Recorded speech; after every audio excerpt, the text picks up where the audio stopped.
कोण पुण्य कोणा गाठी होय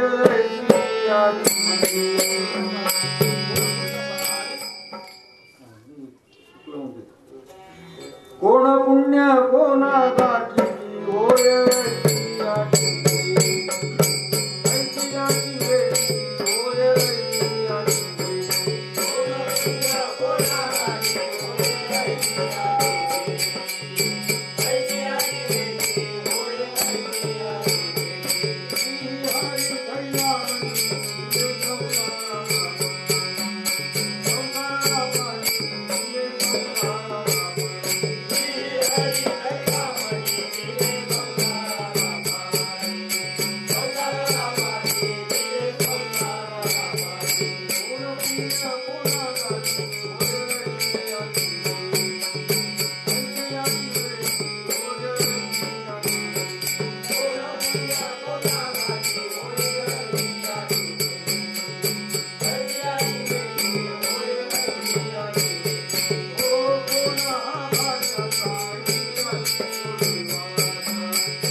यांनी कार्तिक वद्य एकादशी दिनांक 13/11/1933 ह्या साली केलेले हे कीर्तन आहे ते मी आपणासमोर वाचून दाखवत आहे. महाराजांच्या अभंगापैकी हे जगद्गुरु तुकोबाराय यांच्या अभंगावर महाराजांनी केलेले हे कीर्तन आहे. तर अशा अनेक विषयावरती महाराजांची कीर्तने आहेत. आजचा अभंग आहे महाराजांचा, कोण पुण्य कोणा गाठी होय अशी याची भेटी. तर महाराज म्हणतात की असे कोणाचे पुण्य असेल, कोणा व्यक्तीचे पुण्य असेल की ज्याला संतांची भेटी झाली किंवा होईल. तर आपण पाहतो आपल्या व्यवहारातही आपले वाड वडील जे होऊन गेले, आपले वाड वडील आई वडील जे होऊन गेले यांना संतांची भेटी झालेली आहे आणि म्हणून ते धन्य आहे. आणि त्यांच्या पोटी आपण जन्माला आलो हे आपलं परम भाग्य. त्यातही संत सेवा घडते आहे हे त्याहूनही परम भाग्य असं महाराज म्हणतात.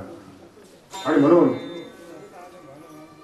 त्यांच्या पोटी आपण जन्माला आलो, त्यांच्यावर आपण टाकून परमार्थ केला, त्यांनी परमार्थ केला. जसा बाप शेती करतो मुलगा जरा शेतीकडे दुर्लक्षित करतो, आपला बाप करतो पण आपण ते करत नाही. जेव्हा वडील जातात त्यानंतर मुलाच्या शिरावर जबाबदारी पडते आणि नंतर मुलगा शेती करायला लागतो, संसार करायला लागतो. तद्वतच हा असा परमार्थही असाच आहे. प्रत्येक व्यक्ती जो आहे तो ती आपल्या वडिलांवरच भार ठेवून जगत असतो. आणि म्हणून वडिलांनी जो परमार्थ केला, महाराज म्हणतात तुमच्या वडिलांनी जो परमार्थ केला तो तुम्ही करा, आपला मार्ग सोडू नका. ज्याची जी उपासना असेल ती, असं नाही की याच संताची पूजा करा, त्याच संताची पूजा करा, याच देवाची पूजा करा, असं नाही. जे आपल्या घराण्यामध्ये कुलाचार चालत आले असेल की जे संताचे, ते संतांची कुलाचार पाळा. आणि अशी व्यक्ती ही धन्य आहे. कारण संतांची भेटी होऊ शकत नाही आणि महाराज म्हणतात होऊही शकते. आता त्याचं शास्त्र मी तुम्हाला कालच्या कीर्तनात सांगितलं की मानस शक्ती बदला, संतांची भेटी होते. जे आपल्या घरामध्ये कुलदैवत आलं त्याची आपण इमानदारीने तरी पूजा करतो काय? हळद कुंकू आले की झाली आपली पूजा. मानस शक्ती कुठे बदलली? मानस शक्ती जेव्हा माणसाची बदलेल तेव्हा तो परमार्थ लागेल. आणि परमार्थ लागण्याकरिता ती तशी दृष्टी ठेवावी लागते. तुम्हाला दृष्टी कशी ठेवावी लागते? दृष्टी आहे आम्हाला, आम्ही घर पाहतो, शेती पाहतो, सगळंच पाहतो. परंतु प्रत्येक माणसाचा कारभार सारखा असतो का? ज्याच्याकडे 10 एकर शेती आहे, ज्याच्याकडे 100 एकर शेती आहे, दोघांचा कारभार सारखा राहील काय? 10 एकरवालाचं शेत जर एखाद्याने विकत घेतलं तो त्याच्या दृष्टीने ते बदलेल. तो त्याचे धुरे काढेल, काशा काढेल, नांगरट्या करेल, ही त्याच्या दृष्टीमुळे तो फरक झाला. एखाद्याचं घर विकत घेतलं, घर विकत घेतल्यानंतर जो घेतो त्याची दृष्टी जर चांगली असली तर तो त्या घराचा कायापालट करतो. म्हणजे इथे प्रमुख कारण काय झालं? दृष्टी बदलण्याचं. आणि म्हणून महाराज आजच्या कीर्तनात सांगतात, पाहण्याच्या 3 जाती वेटी वार्ता सांगणे. जसं एखाद्या माणसाला कावीळ झाला, तर कावीळ झाला त्याला काय दिसते? सगळं पिवळच दिसते, सगळं पिवळच दिसते. हिरवा चष्मा घातला तर सगळं हिरवच दिसते. म्हणजे हा फरक कशाने झाला? दृष्टीने झाला. आणि म्हणून याकरिता माणसाने दृष्टी बदलली पाहिजे. संसाराबद्दल दृष्टी वेगळी, परंतु परमार्थाबद्दलची जी दृष्टी आहे ती बदलली पाहिजे. आणि असा जो बदल करेल, तर महाराज आजच्या कीर्तनात सांगतात की जो बदल करेल आणि मानसशक्ती जर सुधारेल तर त्याला काहीतरी परमार्थ लागेल. आणि हा फरक फक्त द्या. आणि असा जो पुण्यवान व्यक्ती असेल, जे आपले आई वडील होऊन गेले, असे पुण्यवान व्यक्ती जर होत असतील की ज्यांच्या मनात रात्रंदिवस हरिचिंतन असते, ज्या संतांनी रात्रंदिवस संसार केलाच नाही, जी ही हरी धरीला म्हणी दिले संसाराला पाणी. संसाराला पाणी दिले म्हणजे काय? नाही संसार सोडला काय? संसार सोडावा लागत नाही. महाराज म्हणतात, तुकाराम महाराज म्हणतात, सगळे संत म्हणतात संसार सोडावाच लागत नाही. आपण म्हणतो बा तू संन्यासी आहे, संन्यासी आहे, त्यांनी संसार सोडा, फार महान संत होऊन गेले, त्यांनी संसार सोडला. संसार कोणीच नसते सोडत. संन्यासी असला तरी संन्यासी संसार सोडू शकत नाही. कारण तो वरून जरी दिसत असला तरी त्याची मानसिक शक्ती संसारातच असते. म्हणून याकरिता मानसिक शक्ती बदलावी लागते. म्हणून सांसारिक लोक म्हणतात किंवा आम्ही तू संत म्हणतात किंवा संसार सोडा, संसार सोडावाच लागते. सुखोबानी संसारात राहूनच परमार्थ केला. ज्ञानेश्वर जरी संन्यासी होते तर ज्ञानेश्वरांनी त्यांची मानसिक स्थिती बदलली होती.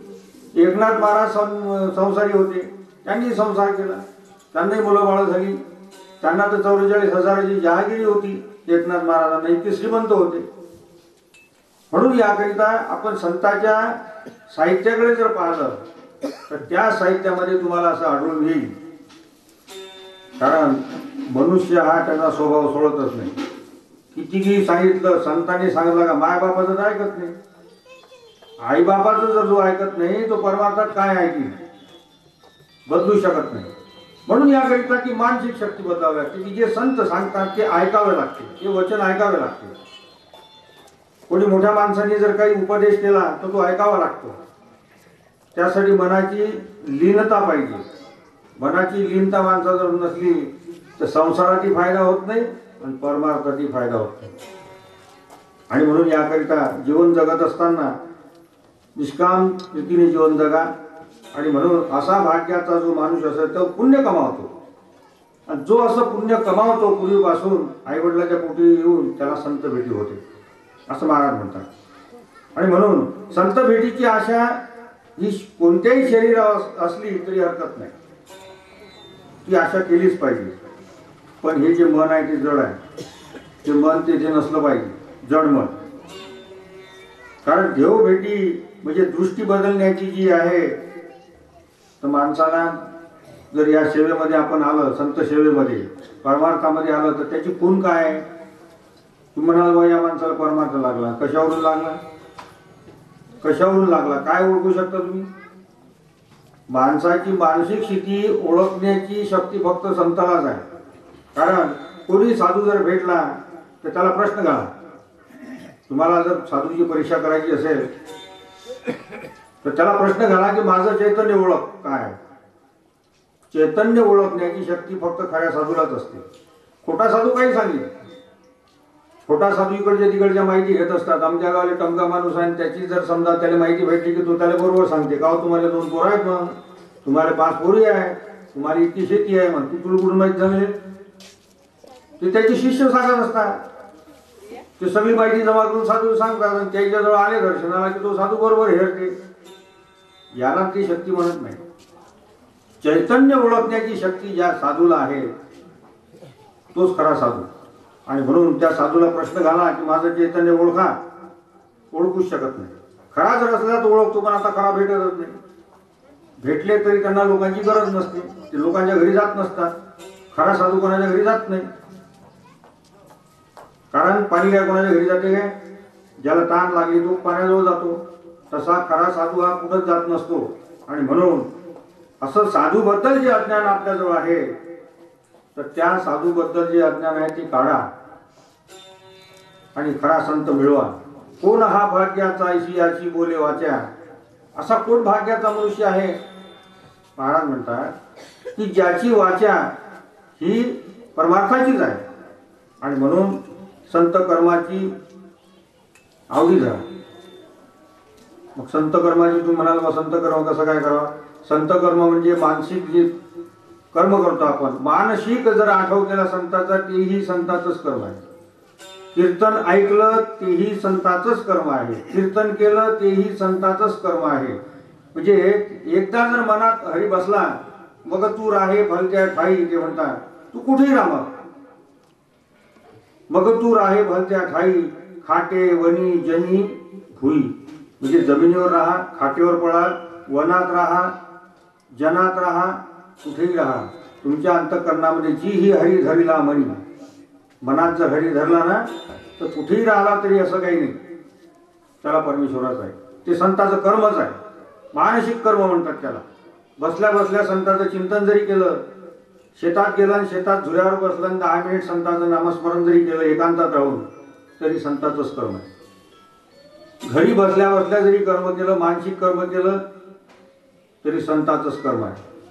पण या कर्माची आपण निंदा करतो, या कर्माची आपण निंदा करतो आणि म्हणून आपल्याला परमेश्वर मिळत नाही. म्हणून सगळ्यात मोठं जर कोणतं पाप असेल तर संत निंदा. ही जगातलं सगळ्यात मोठं पाप आहे. ब्रह्महत्या घडली तरी चालेल, ब्रह्महत्या घडली चालेल, परंतु संताचं कर्म करणारे भक्त संतांच्या कर्माची याची निंदा कुठेच घडू नये. ज्याला काही काम नसते तो हे उन्हे जुने काळात राहिलो, कुठेही जा. जो रिकामा माणूस आहे ना तो जास्तीचे धंदे करत असते. ज्याला काम आहे तो काहीच करत नाही. सकाळी उठला, बैलजोडी सोडली आपली, शेतात गेले, काम केले, संध्याकाळी घरी आले, हातपाय धुतले, जेवण केलं की आपले झोपून राहतात आणि संताचं नाम घेतात किंवा संत त्यांच्या मनावर असतात. पण रिकामे जे असतात हे काहीच काम नसते. हे गावात काही कार्यक्रम झाला, कोणतं कीर्तन असो, काही नाटक असो, काही असो, याच्यावर तर बिलकुल सकाळी चर्चा सुरूच होते. मग काय अंतःकरणात तुमच्या शांती आहे? तुमच्याजवळ शांती तरी आहे का? शांती परते नाही सुख, येर वाव घेते दुःख. आणि म्हणून या शांती जरा उतरायला पहिलं तिला. एवढं शांतीचं महत्व आहे. माणसाच्या जीवनात शांतीच नाही. झोपला तरी झोपेची काहीतरी चालूच राहते, झोपेपर्यंत बडबड बडबड सुरूच राहते. आता हा कलियुग आहे. कलियुगामध्ये तुम्ही म्हणाल ह्या गोष्टी कुठं लागू पडतात, तुम्ही काही सांगता. ही मी सांगत नाही, हे संतांचे अनुभव आहे, माझे नाही. मी त्यातलं उदाहरण देतो, कारण आजच्या कलियुगामध्ये ह्या अशा गोष्टी चालू आहेत की सगळ्यात जास्त निंदा कोणाची होत असेल तर जे परमार्थिक कर्म करतात त्याची. कुठेही पहा, गावात कधी भजनाला जाणारे लोक असते तर लोक त्याची निंदा करतात. पायना मोठे साधू झाले, भजनाले चालले. आता व्यवहारामध्ये तो तर कर्म करणारच आहे. त्याच्या व्यवहाराच्या कर्माकडे पाहून आपण त्याची निंदा करू नये, कारण व्यवहारात त्याला खोटंही बोलावं लागते. कोणाला बैलजोडी द्यायची नसली तर त्याला खोटंही बोलावं लागते. कामावर माणूस याचा तर त्यालाही खोटं बोलावं लागते. या गोष्टीला मना नाही. हा व्यवहार आहे, हा संसार आहे. पण परमार्थाच्या ठिकाणी मात्र ह्या गोष्टी कधीही होऊ नये. ही सांगण्याची गोष्ट नाही, ही जगण्याची गोष्ट आहे. तसं जगावं लागते. नुसतं ऐकून घेणे, ऐकून सोडून देणे यात काही परमार्थ नाही. कारण यासाठी परमार्थ लागण्याकरता अनुताप पाहिजे. अनुताप पांगरे दायदिशा. अनुताप म्हणजे काय? जसा माणसाला ताप आला म्हणजे माणूस सून पडून जाते.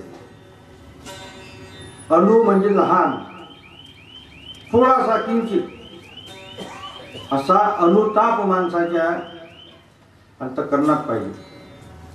जसा ताप आला म्हणजे माणूस जसा उदास होतो, अनुताप म्हणजे उदासी. मग ती उदासी संसार करा, परंतु संसारावर उदासी धरा. की हे आपल्यासोबत येणार नाही, हे जाणारच आहे, अशी उदासी धरा. पाहुणा कोणाच्या घरी गेला समजा एखादा, तर तो त्याच्या घरावर काही आसक्त होतो काय? तो काय रात्री येते, थांबते, सकाळी चालला राहते. त्याला त्या घराची आवडी होत नाही. तसे आपण पाहुणे जाऊ, तसे आपण जीवनात पाहुणे जाऊ. जन्माला आलो, संसार केला आणि जाणेच आहे. तर अशी आपल्या सर्व कर्मावर उदासी धरा. कारण हा जो प्रपंच आहे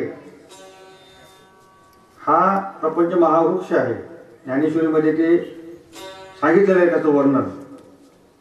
ऊर्ध्वमूल शाखा मधम, ते म्हणतात हा प्रपंच उलट्या झाडासारखा आहे.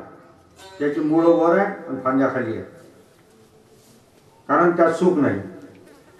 मूळ वर असले तर काय सुख आहे? झाड हिरवं तरी होईल काय?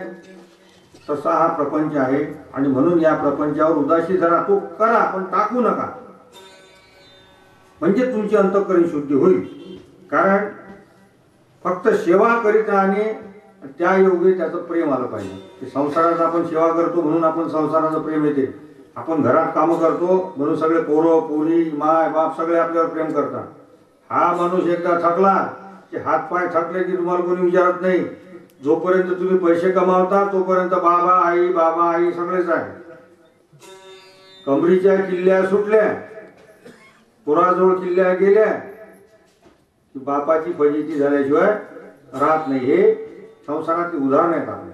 आणि म्हणून जी आपली उपासना झाली असेल ते मानसिक कर्म करा. बसल्या बसल्या एकाच साधूवर उपासना करा. ज्याची जी उपासना असेल त्यांनी तीच उपासना करा. आणि म्हणून जी आपली उपासना जिथे असेल, ज्या ठिकाणी असेल त्या ठिकाणचा आठव करा. त्या संतांच्या भूमीचा आठव करा. त्या संतांच्या भूमीत जा. त्या ठिकाणचे तुम्हाला रस्ते दिसले पाहिजे. त्या ठिकाणचं तुम्हाला संतांचा आश्रम दिसला पाहिजे. संतांच्या गावचे झाडं दिसले पाहिजे. हे महाराज सांगतात, मी सांगत नाही. संतांच्या भूमीचे रस्ते दिसावे. मंदिराचा एक कळस खांब जरी दिसला, संतांच्या मंदिराचा एक संतांचा मंदिराचा खांब आणि कळस जरी दिसला, काही दिसलं तरी मनुष्याचं जीवन कृतार्थ होते. परंतु या गोष्टीकडे आपले लक्षच नसते. कारण आपण संतांच्या गावात जातो तर काय करतो हे सगळ्यालाच माहीत आहे. अनेक लोक तीर्थक्षेत्राला जातात, अनेक लोक तीर्थाच्या यात्रेला जातात. सगळ्यांना या गोष्टीचा अनुभव आहे, मला सांगण्याची काही गरज नाही. पण अशा गोष्टीने प्रेम येत नसतो. अशा गोष्टीने प्रेम येत नसते. आणि म्हणून जो कर्म करतो त्याला काही बोलावंच लागत नाही. जो संतांची कर्म करतो त्याला बोलावंच लागत नाही. कोणतीही कर्म करतो, संसारात माणूस एखादा असला तो त्याच्या कर्माचं गुंग असते, त्याच्याशी कोणी बोलतही नाही. त्याला बोलायची गरज नसते. तो आपल्या शेतात राबतो, कष्ट करतो, सगळ्याच्या संसारासाठी धावतो. तर अशा रीतीने परमार्थ करा. आणि अशा रीतीने परमार्थाच्या आड येणारे कोणीच नसतात, आपणच असतो. परमार्थाच्या आड कोणी येत नाही. पण आपल्या मनात जे काही आड येते ते आपणच आपलं. म्हणून आपला घात करू शत्रू झालो मी दावे दारू, तुकाराम महाराज म्हणतात. परमार्थ करण्याकरता कोणी तुमच्या आडवं येत नाही. तुम्हीच तुमचे हे होता, वैरी होता. आणि म्हणून सगळ्यांशी प्रेमाने वागावे, सगळ्यांशी हे झाले. परंतु परमार्थ करताना काही की माळकरी बुवा टाळकरी बुवा सगळे एकमेकांना आपसात भांडतात. विण्यासाठी भांडणं होतात. हे महाराजाच्या कीर्तनात आहे बरं, मी सांगत कोणावर टीका करत नाही. हे महाराजाच्या कीर्तनात विण्यासाठी लोक भांडतात. काय परमार्थ करतील लोक? म्हणून याकरता हे जे कर्म करत असताना समदृष्टी ठेवा, शांतता ठेवा. शांतता ज्याच्या अंगी नाही त्याला काहीच मिळत नाही. आणि म्हणून त्याच्यामुळे आपले अंतःकरण ते शुद्ध होत नाही. कारण मनामध्ये अनेक कल्पना येतात, अनेक लोकांचा द्वेष येतो. हे सगळं पापकर्म आहे. दाखवलं जरी नाही लोकांना तरी मनात जर आलं तरी पाप आहे. कारण त्याला मानसिक पाप म्हणतात, मानसिक तप म्हणतात. मानसिक तप कसं असते, मानसिक पाप कसं असते हे संत सांगतात. त्याप्रमाणे लक्षात ठेवा. तुम्ही जीवन जगता, सगळेजण जीवन आपण जगतो. तर आपल्या जीवनात आपण कधी अभ्यास केला काय? आपल्या जीवनात आपण कधीच अभ्यास करत नाही की आपण कोण आहोत, कशाला आलो, कुठे आलो, काय आलो, कोण्या घरात जन्माला आलो. काय आपण कधी स्वतःचं स्वरूप ओळखलं? काय नेणे तो स्वस्वरूपाशी ओळखू शकत नाही. म्हणून याचा अंतर्मुख होऊन अभ्यास करा. आणि त्याच्यासाठी फक्त एक महाराज उपाय सांगतात की संत ध्यान करा. आपल्या उपासनेचं ध्यान करा. 5 मिनिट तरी करा. 10 मिनिट, 5 मिनिट, 2 सेकंद, 5 सेकंद, काहीतरी करा.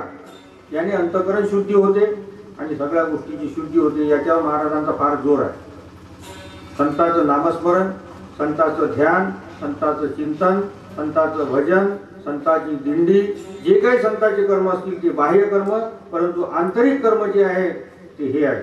मानसिक शक्तीवर येणारे जे कर्म आहेत ते शुद्ध करा आणि परमार्थ साधून घ्या. आणि म्हणून असे जे भाग्याचे लोक आहेत ते भाग्यवानाला संतांची भेटी होते असं आजच्या कीर्तनामध्ये महाराज सांगतात. आणि म्हणून त्यांनी जे लिहून ठेवलेले जे कीर्तन आहे ते मी आपणासमोर वाचून दाखवतो. त्यांनी लिहिलेले कीर्तन जसंच्या तसंच मी तुम्हाला वाचून दाखवतो. फक्त कान देऊन ऐका, कारण याचा शब्द समजला पाहिजे. समजण्याचा प्रयत्न करा. समजते, मानसिक स्थिती जर जागेवर ठेवली तर सगळंच कीर्तन समजते. पण तुम्ही आता कीर्तनात बसले, कोणाला घराची चिंता आहे, कोणाला शेताची चिंता आहे, कोणाला नोकरीची चिंता आहे. चला बा काहीतरी आता कार्यक्रम आहे ते जाऊन येऊ. आणि हे कार्यक्रम झाला मग इथे आल्यानंतर 1.5 तासात तर कमीत कमी संतांच्या कीर्तनाचं तुम्हाला मनन झालं पाहिजे.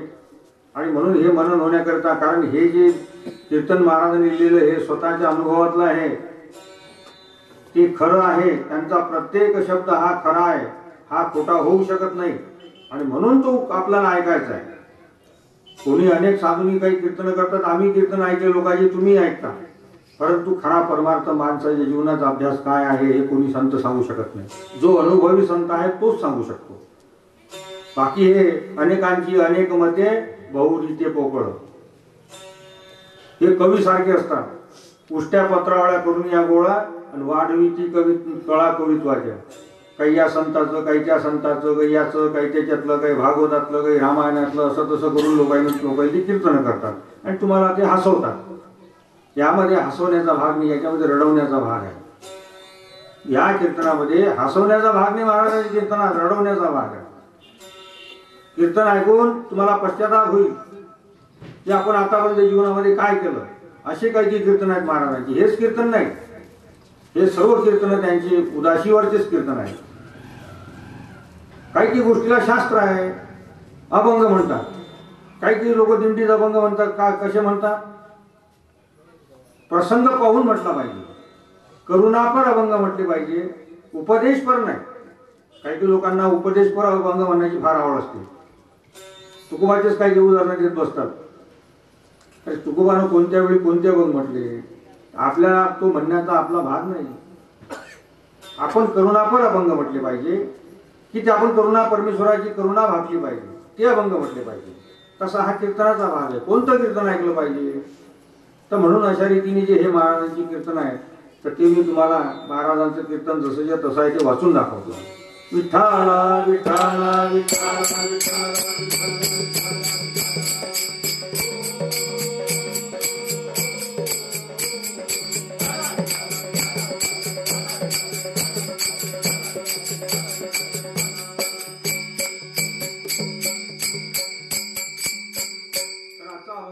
कोण पुण्य कोणागाठी होय ऐसियाची भेटी, जिही हरी धरिनामणी दिले संसाराला पाणी. कोण हा भाग्याचा ऐसी याची बोले वाचा, तुका म्हणे त्याची भेटी होय संसाराची तुटी. तर महाराज म्हणतात की असे पुण्य कोणत्या व्यक्तीमध्ये असेल की ज्याला सज्जनाची भेटी होईल. कारण भेटीशिवाय पाप जात नाही. एकनाथ महाराज भागवतात म्हणतात, निष्कामता निजदृष्टी अनंत पुण्य कोट्यानुकोटी, रोकड्याला ही जे साठो वाटी तै होय भेटी हरिप्रियाची. देवाची भेटी होण्याकरिता निष्काम पुण्य केलेला मनुष्य पाहिजे. निष्काम पुण्य केलेला मनुष्य पाहिजे. पुढे भागवतात महाराज एकनाथ महाराज म्हणतात, ऐसे कृष्ण कृपा समारंभे जे भगवंताचे वाल्लभे, तयाची भेटी ऐसी लाभे, जै भाग्य सुलभे पै होते. आणि अशी जी व्यक्ती असते ती फार महत्वाची असते. माणसाला सर्व मिळते पण सज्जनाची भेटी होऊ शकत नाही. भेटी झाली तरी डोळ्यांनी पाहिलेला, कानांनी ऐकलेला अशांनी काम होऊ शकत नाही. कारण त्याचं उदाहरण पहा, दशरथाने श्रीरामाला डोळ्याने पाहून, कानाने ऐकून त्याचे कार्य झाले. पण गणिकाची वेश्या होती, गणिकेचा केला कुवाडा, पतना केला दशरथ. गणिकेला तारले पण दशरथ तरला नाही. का तरला नाही? रामाला पाहून ऐकून दशरथ पतनाला गेला कसा, तर तो मोहाने गेला. त्याने स्वतःचा पुत्र म्हणून रामाला पाहिले आणि म्हणून दशरथ तरला नाही. स्नेहाने पुत्र म्हणून राम पाहिला म्हणून दशरथ तरणार नाही. म्हणून याकरिता मोह सोडला पाहिजे. म्हणून गीतेमध्ये काय म्हणतात, निर्माण मोहा जित संग दोषा अध्यात्मनित्या विनिवृत्त कामा वंदे विमुक्ता सुख दुःख संज्ञे गच्छन्त मूढा पदम व्ययतत. असा मोहरहित होऊन राम पाहायला पाहिजे. आणि म्हणून ते म्हणतात कसा पाहायला पाहिजे, पाहण्याच्या 3 जाती भेटी वार्ता सांगणे.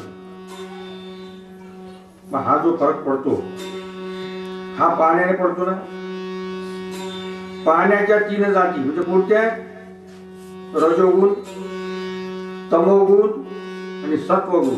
रजोगुणाने समाने सत्वगुणाने अवलोकन करणे, तर मोह व प्रपंचाची आशा धरून सज्जनाची भेटी करणे हे वाया जाते. पहा कसे वाया जाते. एकनाथ महाराज भागवतात निघतात, म्हणतात विदुर होते, हे सज्जन होते, तेव्हा हस्तिनापुरात ते राहत असत. विदुर दासी पुत्र प्रसिद्ध, त्याशी आवडला गोविंद, तो वैष्णवा माझी अति शुद्ध, निंद कैसेनी म्हणावा. ते विदुर सज्जन होते, ते हस्तिनापुरात राहत आणि त्यांच्या बैठकीमध्ये दुर्योधन सदा बसत असे, पण तरी वाया गेला. म्हणून धर्म हा कृपाळू गेला त्याच्या जवळी, बुडाला पाताळी वरी नये. का वाया गेला दुर्योधन, कृष्णाबद्दल त्याच्या मनावर विकल्प होता म्हणून तसे झाले. कारण कृष्णावर त्याचा भाव नव्हता. म्हणून असं केवळ डोळ्यांनी पाहूनही चालत नाही. असा फरक आरशामध्ये तुमच्या मुखावर दिसून येतो. म्हणून याकरिता संत मिळत नाही. आणि म्हणून ते म्हणतात बहुअवघड आहे संत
असा फरक आरशावर तो दिसून येतो. जसा शरीराच्या तमाशाप्रमाणे आपल्याला आरशात दिसते आणि अवगुण जे आहे ते माणसाची इंद्रियात येतात आणि त्यामुळे अंतःकरणावर फरक दिसतो. तुम्ही संताला ज्या दृष्टीने मोहाने दुर्बुद्धीने पाहता तशी ते त्यावर दिसते. आणि म्हणून ज्ञानेश्वर म्हणतात मनोनी आपण पया आपण चिरकू जेणे वाढविला हा संकल्प येर स्वयं बुद्धी म्हणे बापू जो नातीला निघे. संत म्हणतात स्वतःच्या मनाचे धर्म सोडून संत भेटी घेता येत नाही. कारण काय, ज्या नेमाने हे काम केले पाहिजे म्हणजे अनंत जन्माचा कार्यभाग तो मनाचा वाकडा जो धर्म आहे तो करू देत नाही. आणि म्हणून तुकोबा म्हणतात आपण घात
मनाचा धर्म वाकडा नसला पाहिजे. त्याचे लोभ नको, मोह नको, माया नको, आशा नको, तृष्णा नको.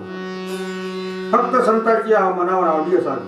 कारण गीतेमध्ये कृष्ण म्हणतात अनपेक्षा सुचिर्दक्ष उदासीनो गतव्यथा सर्वारंभ परित्यागी यो मद्भक्ता समे प्रिया.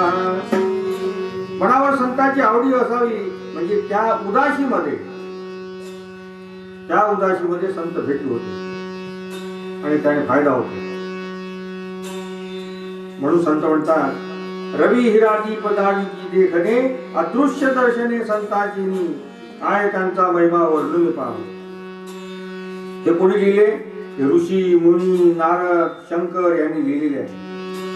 कारण हे त्यांनी लिहिले ते म्हणतात की संत भेटी होणे ही विशेष गोष्ट आहे.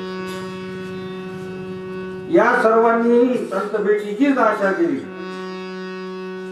आणि असे जे अदृश्य भगवान आहेत हे अदृश्य भगवान आपल्याला अंतःकरणात दर्शन देतात आणि अंतःकरणात दर्शन दिल्यानंतर ते म्हणतात संत दर्शनी आराम.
अदृश्य जे भगवान आहे ते आपल्याला दर्शन देतात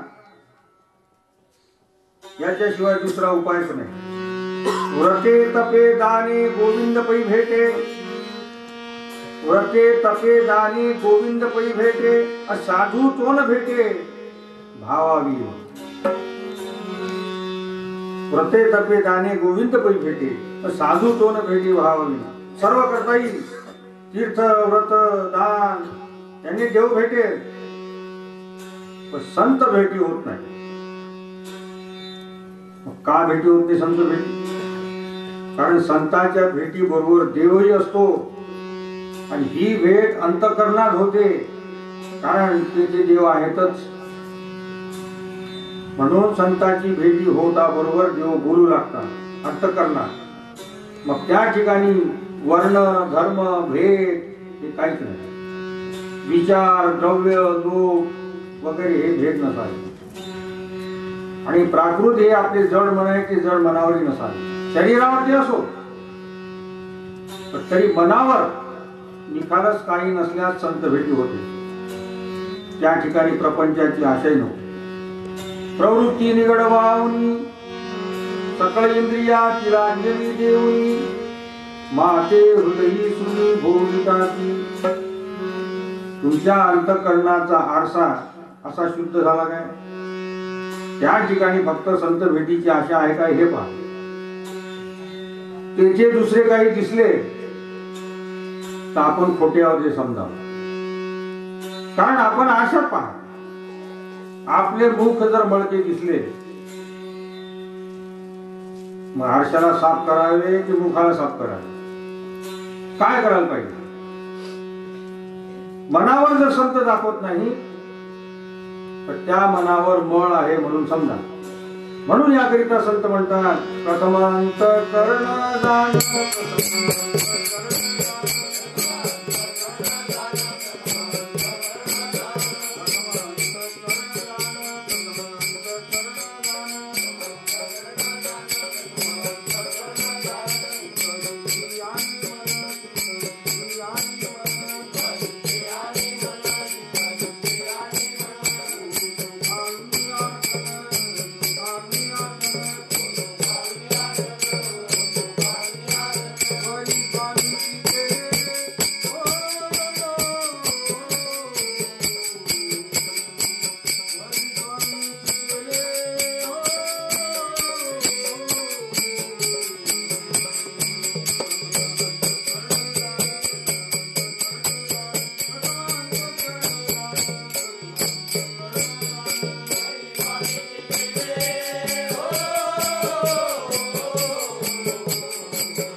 प्रत्येकाला अंतःकरण आहे, पण त्याची संत भेटी जर होत नाही तर आपणच विकल्पी आहोत, मोहशील आहोत आणि विषयांध आहोत. म्हणजेच परमार्थाच्या आड येणारे कोण? आपणच आहोत. रुसावे फुगावे आपणावरी. कोणावर रुसू फुगू नये. कोणावर रुसावे? रुसावे फुगावे आपणावरी आणि उरला तो हरी सकळच. म्हणून ज्ञानेश्वर म्हणतात परमार्थाच्या आड येणारे आपणच आहोत. कारण हे कशामुळे होते? हे दृष्टीमुळे. हे विदिठी वेधली कवळे तै चांदण्याचे म्हणे पिवळे. तेवी माझ्या स्वरूपी निर्मळे देखती दोष. तर असा कावीळ झाल्यामुळे चांदण्याला तो दोष लावतो. चांदणे पिवळे दिसते म्हणतो. म्हणजे ज्ञानेश्वर काय म्हणतात? किंबहुना भव विहाय साचे जड आची जरी मिया तरी तुम्ही गा उपपत्तीया जतन कीजे. तुम्हाला जर ईश्वराची चाड असेल तर ही गोष्ट पैठून घ्या, पैठी करून घ्या. कारण बुद्धी देणारा देवच आहे. देवच आम्हाला बुद्धी देतो. हे शास्त्र नियम आहे. मनुष्य काय म्हणतो की आम्हाला देव बुद्धी देतो, ते सर्वांनाच कळतात. साधे लोक म्हणतात की मोह नको, म्हणजे पुत्राचा. हा मोह तो दिवसाचा असतो. हे फक्त मनुष्यालाच कळते. बाकीच्यांना पशु काय पाप पुण्य जाणती, पशु काय पाप पुण्य जाणती, उत्तम मध्यम भोग भोगिती, बहिरे अंध मुखे किती एक असती. हे फक्त मनुष्याला कळते. आणि मनुष्याला कळते तरी तुकोबा काय म्हणतात, तुका म्हणे कळे कळे होता की आंधळे. मुद्दामच आंधळे बनतात. पुत्रमोह, स्त्रीमोह, द्रव्यमोह हा नको तर ते करू नये. म्हणजे निर्मोह होऊन एकच आवडी धर. कोणती? संत समागमी घरावी आवडी. संत समागमी घरावी आवडी.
एकच आवडी धर ती संत समागमाची, सज्जनाची आवडी धरा.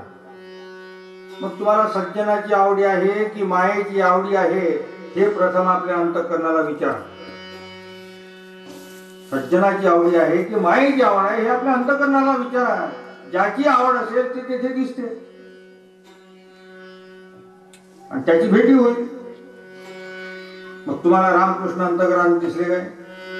कधी कधी पाहिलेही असेल, पण तो मोहात पाहिला, आशेत पाहिला, तो खोटा आहे. अंतःकरणात संताची भेटी ही निराश रीतीने व्हावी लागते, तरच फायदा होतो, ते ज्ञान होते. म्हणून ते म्हणतात जरी आती होय बरे ज्ञान, त्या ठिकाणी मोह आशा न सुटता. शब्द ऐकून तुमचा मान होईल काय? मनाला अति काळजी लागावी. ते मन साफ झाले तर अंतर्दशा वाढते, अभंग पाठ होऊन जातात. पण मनावर कीर्तनाची काळजीच नाही. म्हणून ही कर्मी करा. मलिन अंतःकरण जे आहे ते स्वच्छ करा, त्यावर कुठे द्या. तो आतमध्ये काळा असून बाहेरचे फोड ठरतात. ते काळे पण कशामुळे असते? ते मोहामुळे असते, आशेमुळे आलेले असते. मग ते शास्त्र वेद पुराणे वाचून ते मन शुद्ध होईल काय? दान धर्म करूनही ते शुद्ध होईल काय? नाही. तर कशाने होईल? तर सिद्ध पुरुषाची सेवा केली पाहिजे. अशी सेवा कोणी केली? जनार्दन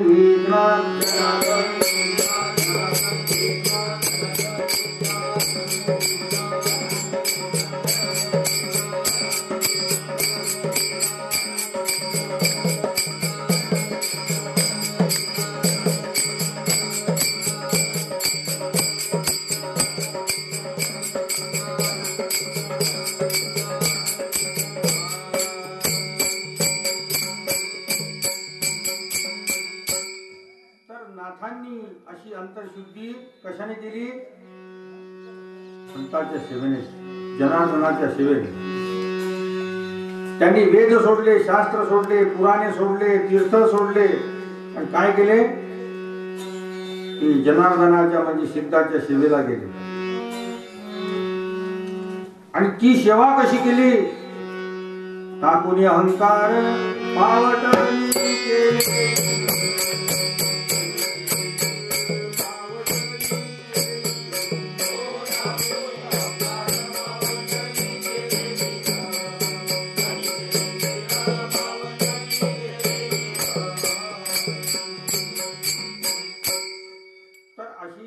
नाथांनी आपला देह अहंकार टाकून जनार्दनाचे दास्यत्व केले. कशा करता केले? तर ते अंतरशुद्धी करताच केले, संसाराकरता नाही केले. त्या दास्यत्वात शक्ती कशी आली? तर ते रोज आपले अंतःकरण तपासून पाहत असत.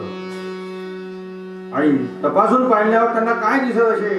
ते म्हणतात, माझे मज कळो एकी अवगुण, माझे मज कळो एकी अवगुण, काय करू मन अनावर. महाराज म्हणतात, हे प्रत्येकाला कळते. संतांची निंदा होऊ नये, संतांचा द्वेष होऊ नये हे ऐकून कळते. संत सेवाच करावी हेही कळते. पण मन जे आहे ते मन अनावर आहे. ते विकल्पावर जातेच. ते स्वतःच्या जातीवर, वर्णावर, मीपणावर, शारीरिक मन हे सर्व सुटले पाहिजे, तरच संतांची आवडी राहील. पण अशा काही गोष्टीमुळे आपण कालवणी विष केला अमृताचा नाश. ह्या ठिकाणी स्वतःचे मत धरून चालत नाही. कारण जे पांढरे असते त्यात थोडे काळे टाकले की ते थोड्याने काळे होते. तसे शंका, गुणदोष या विकल्पामुळे मन शुद्ध राहत नाही. कारण संशय आत्मा विनश्यती. साधू बद्दल संशय आला एवढा तोटा होतो. पण साधूच्या सेवेत आपल्या संसाराचे, इज्जतीचे, नाव गावाचे आठवण येतात. त्यामुळे आपणच आपला शत्रू होतो. म्हणून ते म्हणतात, आडवा डोंगर हा माझा वैरी, आडवा डोंगर हा माझा वैरी, अंतर्जे तुम्ही रघुनाथ. आपल्या दशेंद्रियाने चांगले काम करायला पाहिजे, पण ती इंद्रिय मनाच्या आधी नसतात. ते मन संत सेवेत भलते जाणून टाकते आणि वाईट कल्पनांनी संशय वाढतो, मनाला टचक राहते. म्हणून या मनाची ऐकू नका. हे मन कसे आहे? मनाची पाटी देह गाव,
ऐकू नका. मनात काही येऊ देऊ नका. सज्जनाचे गुण मनात आणू नका. कारण मन हे पाटील आहे. मन हे पाटील आहे तर ते संशय आणतेच. तसे मन हे भूतही आहे, ते माणसाचे हाल करणारे आहे. एकाने तपश्चर्या केल्यावर त्याला भूत प्रसन्न झाला. भूताने सांगितले, विचारले, मला काय काम आहे? तो भूत प्रसन्न झाल्याशिवाय त्यांनी सांगितलेले कर्म तो भूत म्हणाला, मी सर्व करीन, पण मला जर काम दाखवले नाही तर तुला खाऊन टाकीन. त्याप्रमाणे तो भूत ते काम चटपट करून टाकेल. त्या धाकाने तो मनुष्य रोड झाला. त्याला काय काम सांगावे सूचना. मग एका संतांच्या भेटीत त्याने संतांचा सल्ला घेतला. तेव्हा त्या संतांनी त्याला सांगितले की त्या भूताला एकच काम सांग, झाडावरून चढत जाय, झाडावरून उतरत जाय. झाडावर चढत जाय, झाडावर उतरत जाय, एवढंच काम सांगितलं. असं हे माणसाच्या मनाला भूत लागले म्हणून ते म्हणतात मनाला काय सांगा, हे चिकरी काम मनाच्या परे राम.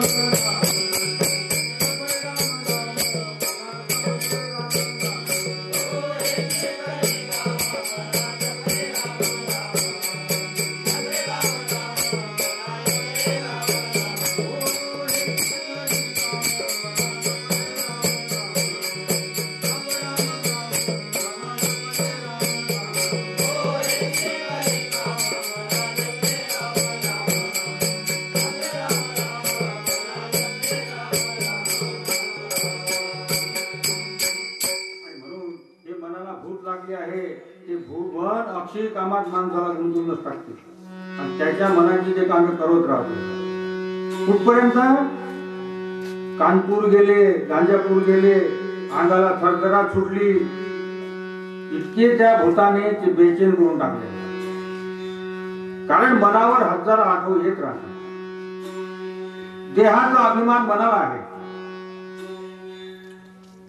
मन देहाची सोय ठेवते पण ते मन पापी आहे. धन राखून ठेवतो, कपडा राखून ठेवतो, देहही राखून ठेवतो. आणि एवढं राखून म्हणतात बुवा आमच्यावर काही कृपा करा. ज्ञानबा तुकाराम.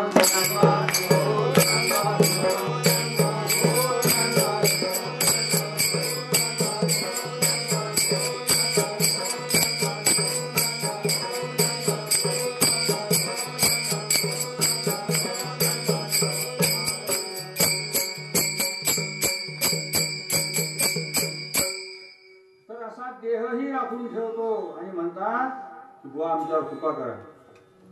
कशी होईल. मन सर्व ऐकून आपला हेतू सोडत नाही. संत कर्मात धक्का न लागू देजा वागतो. साधू सेवा सांभाळूनच करतो. तसेच भजनही सांभाळूनच करतो. आणि म्हणून देहाच्या लोभाने भजन करणे हे पाप होते. कारण ते मन शुद्ध नाही असे म्हणतात. तीर्थाला जाऊन मनावर लोभ ठेवतो. तीर्थाला जाऊनही दुसऱ्याचे खातून पैसा काठीचा वाटतो. पोटी बांधुनी पाषाण समुद्री वाही अंगवन. तर अशा लोकांची तीर्थ करणी अशी असते. पोटाला दगड बांधून समुद्रातून कसा करून देईल. कारण मन मोठे हुशार असते. ते आपली कीर्ती वाढवून घेते. इतक्या इतक्या वाऱ्या केल्या असे म्हणून घेते. पण त्या वाऱ्या मनाने केल्या असतात काय नाही. विठ्ठला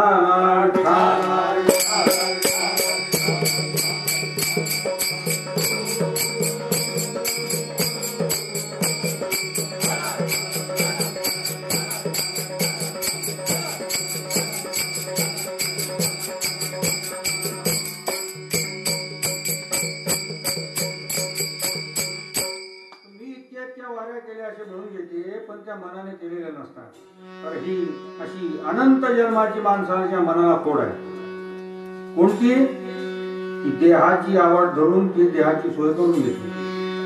त्याला मान आवडतो, सन्मान आवडतो, नावगाव आवडतात. तो कीर्तने असला, भजने असल्या तरी त्याला ती इच्छा असते. कारण मन हे सांगतेच. पण ज्याला हे नको असते तर त्याला मान अपमानाचे गोवे अवघेची गुंगुनी ठेवावे. बघ आपल्याला सेवेची आवड किती झाली म्हणावी, केव्हा झाली म्हणावी. तर देहाच्या मान अपमानाचा आठव नसेल तेव्हा. कारण कीर्तने ऐकून पोथ्या पुराणे वाचून ते कशा करता हे मान अपमानाकरिता असतात. म्हणून संतांची भेटी होत नाही. म्हणून अंतर्ज्ञान होत नाही. पुढे काय होईल हे काय समजते ते अंतर्ज्ञान होणे शक्य नाही. कारण त्याच्या देहाचे पुढे काय होईल ही त्याला कळत नाही. म्हणून याकरिता काय करा हिमालयात जाऊन तप करा, पाला ओरपून खाऊन संत भजन करा आणि आवडी आणि आळवावा. काय म्हणा, अगाये वैकुंठ नायका, अगाये त्रैलोक्य पालका, जनार्दना जगव्यापका, तारका भक्ताची, अगाये वसुदेव देवकी नंदन. प्रयत्न करून फायदा झाला नाही म्हणजे निर्वाणीला देवाला प्रसन्न करून घ्या. मग तुम्ही हे न करता खालचेच करीत बसता. हे काय, हे नावाकरिताच असावे. कर्म भयंकर केले तरी यश नाही, तर खालच्या कर्मात यश कसे मिळेल? कारण बुद्धीच्या पलीकडे, ईश्वराच्या पलीकडे जायचे आहे हे सोडले. कारण आपण मनाची पाठलाकडे लागले, कारण आपले मन मनाची पाठलाकडे लागले. अपमान सोसून ते कर्म करीत राहा. आपण संतावर भाव धरतो, मोठा भाव धरतो, लवकरच खाली येतो. कारण गुणदोषावर मन जाते. माळ घालून भजनही करतो, पण नुसते येत जावे एवढेच म्हणतो, तर असा नामर्दपणा मनावर आणतो. संसार करण्याकरिता जसा नर नवरा पाहिजे, तसा परमार्थाला शूर वृत्ती असावी लागते. म्हणून ज्ञानेश्वर काय म्हणतात, अनुताप पांगरे दिशा, स्वेद निबुधे अवधी आशा, होशील मागे होताशी तैसा, तुका म्हणे दशा भोगी वैराग्य. तुकोबा म्हणतात, अंतःकरण शुद्ध करण्याला अनुताप पाहिजे. अंतःकरण शुद्ध करण्याला अनुताप पाहिजे. देह व देहांतराचे लक्षात नसावे. मी परमार्थ केल्याशिवाय राहणार नाही हेच असावे. म्हणून विठ्ठला विठ्ठला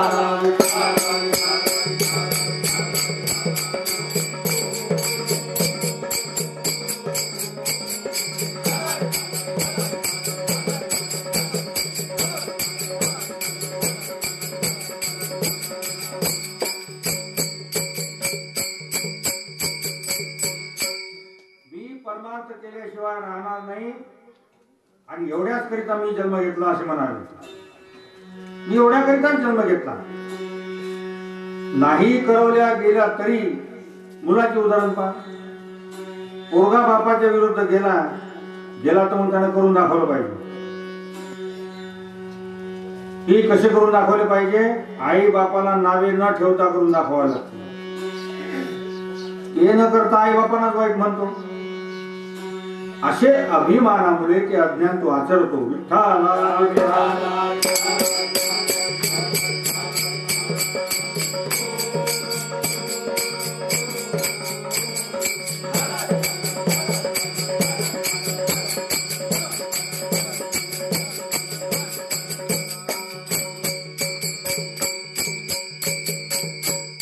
तर असा अभिमानामुळे तो अज्ञानी बनतो. कारण जो कर्म करतो त्या कर्म करणाऱ्याला बोलावेच लागत नसते. देहपालन करणे, गर्वाने राहणे, आपले नाव व्हावे असे वाटणे, असे हे मत बनवतो. त्यात ईश्वराचं काहीच नसते. न करणारा हे असे कीर्तनातूनही होत असते. कारण सेवा न करता विकल्पच घेत बसतो. कीर्तनात ऐकतो महादेवाने पार्वती भोगली, विष्णूने वृंदा भोगली ना, म्हणजे असे मन ते त्याचे गुणदोषावर जाते. म्हणून नाथाच्या तुकारामाच्या मुखाची गोष्ट आहे, बाकी ऐकू नका. ते काय म्हणतात? तुका म्हणे संत सेवा,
संत सेवा घडून येईल त्याची अनंत पापे जातील, तो प्रभूजवळ जाईल हे निश्चित. आणि म्हणून आम्ही संत काय म्हणतो, ऐसे जागवितो म्हणा, ऐसे जागवितो म्हणा सर्व जनासहित. म्हणून मनाकडे प्रत्येकाने लक्ष द्यावे, कारण ते मन फार अविश्वासनीय आहे. स्त्रियांचा अविश्वास धरून तिला तो सोडतो, तसा भाव धरून तो पटकन सोडतो. आणि असा भाव सोडल्यामुळे काय होते, डगमगी वाया जाय.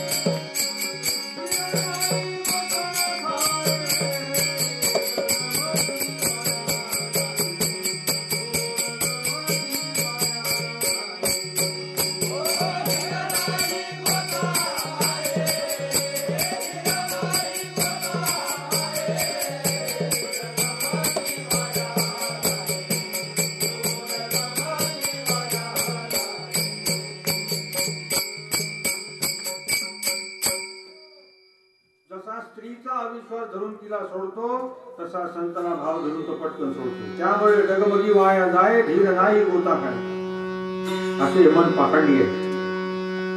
ते विनाकारण माणसाचा धीर सोडून टाकते, ते संतांना भजू देत नाही. ते मन व्रतातून नामातून काहीतरी ते संशयातून येतोच. आणि असा मनुष्य दोराच्या आधारे पर्वत चढला, दोराच्या आधारे पर्वत चढला, पावलासाठी केला अपघात.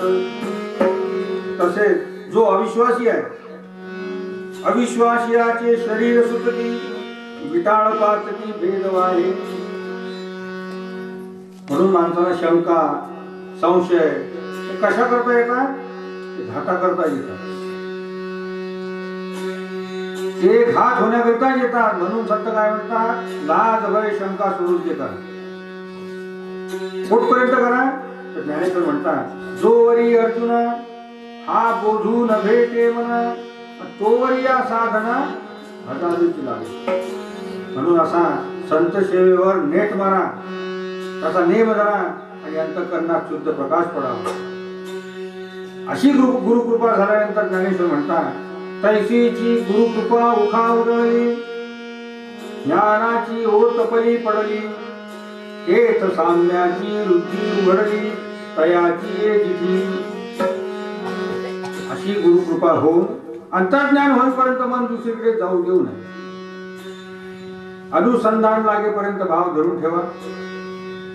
जसं शेतामध्ये पूर्ण काम, हे सर्व काम पूर्ण पीक येईपर्यंत करावे लागते, तसे रज लोभ मोहात साधू अज्ञान बुद्धीतून पाहून फायदा होत नाही. ज्ञान बुद्धीतून संत पहावे, हा मार्ग आहे. आणि संत कृपा ही तेव्हाच होते तेव्हा असा जप चालेल तेव्हा. गुरु महाराज गुरु जय जय परब्रह्म.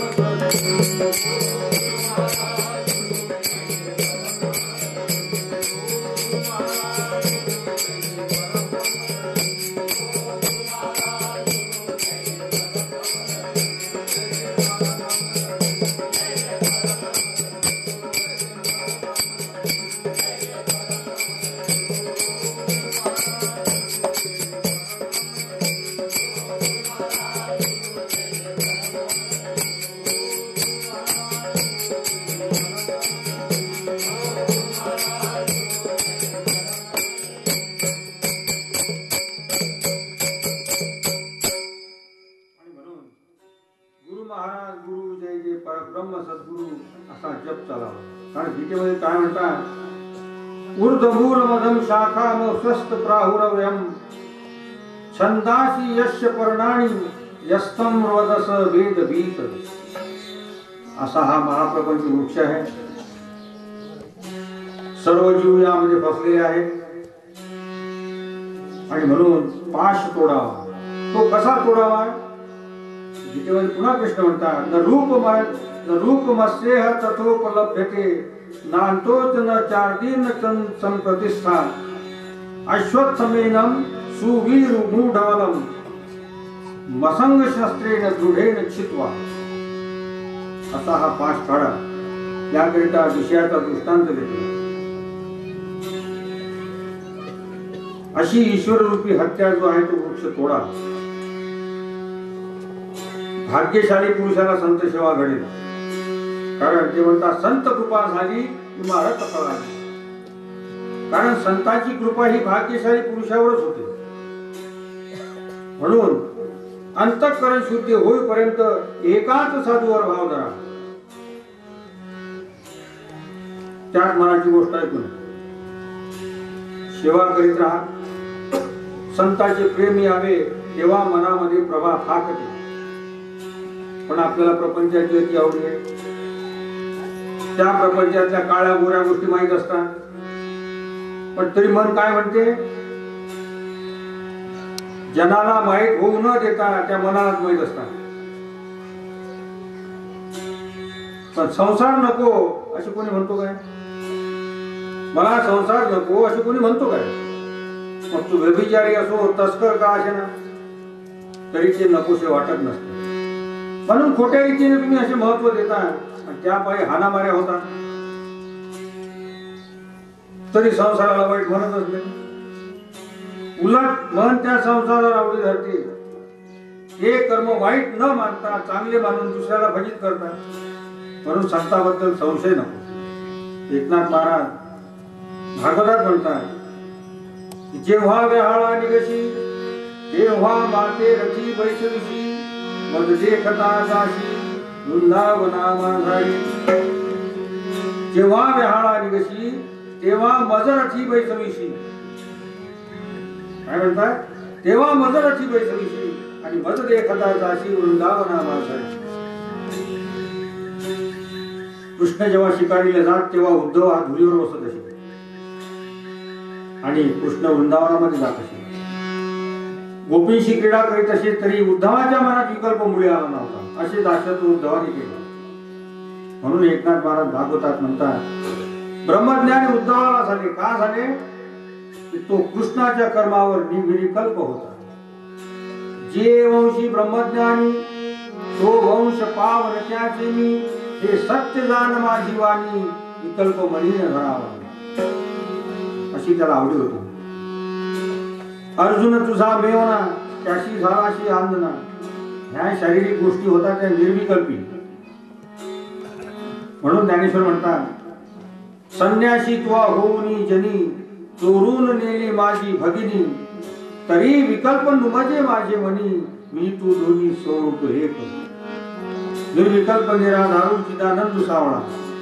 आणि म्हणून मायेवर दास्यत्व निर्विकल्प केले पाहिजे. दुसऱ्याचे कर्म करून ते मी कमी मानतो हे कशामुळे? हे मनाने मानतो. स्वतःच्या अभिमानाने मानतो असे हे मन आहे. म्हणून याकरिता स्वतःची हंता काढावी. म्हणजे स्वतःचे नाव कीर्ती व्हावी. आणि म्हणून ती मन खोटी येते आणि ते संतावरी दाखवते. पण संत गुणदशावर जाते त्याला संत भेटी होत नाही. ज्या संतावर अभ्यास करायचा असेल त्याचा विकल्प धरूच नाही. आणि म्हणून का धरू नये? जाईल भंगुनी आपला विश्वास होईल या नाश कारणाचा. त्याच्यावर गुणदोष पाहूच नाही. म्हणजे आपला जो जीव आहे तो आपला जीव असा विकल्प रहित होऊन साधू सेवा करून दाखवील तरच तुकोबा काय म्हणतात, तुका म्हणे करुणी दावी त्याची पाय माझ्या जीवी. आणि म्हणून संत कृपा होईल, भाव वाढवी. तो खरा संत भक्त आहे आणि त्याचा धर्मही तो आहे. कोणता?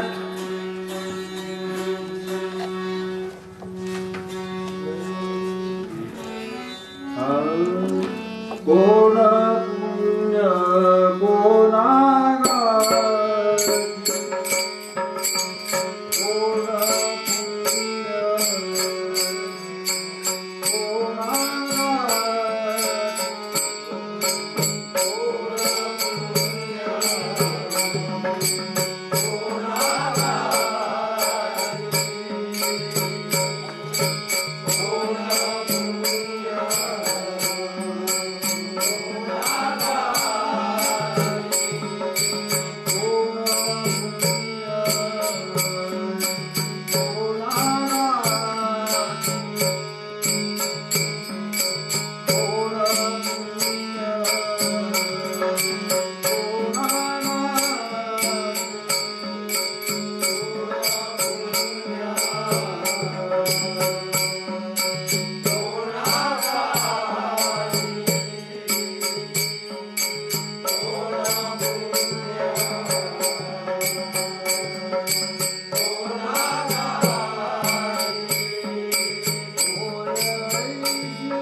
Hare